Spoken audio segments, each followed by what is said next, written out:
आजकाल बऱ्याच महिलांना हॉर्मोनल इम्बॅलन्सचा प्रॉब्लेम होत आहे. 5 पैकी एका महिलेला कुठल्या ना कुठल्या प्रकारचा हॉर्मोन्सचा प्रॉब्लेम आहे.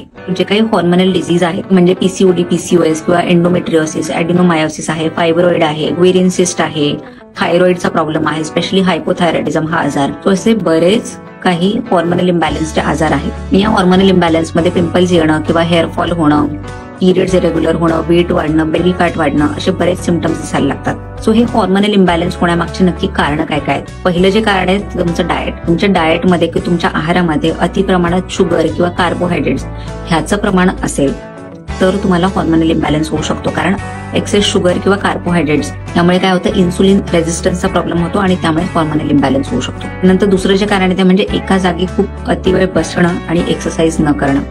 सो खूप कमी लोक एक्सरसाइज करत असतात.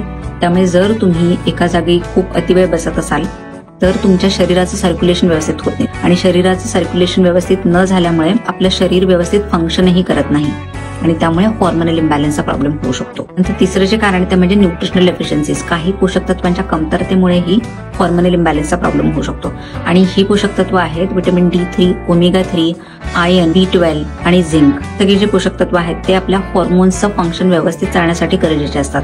सो जर तुम्हाला त्याची कमतरता असेल तर तुम्हाला हॉर्मोनल इम्बॅलन्सचा प्रॉब्लेम होऊ शकतो.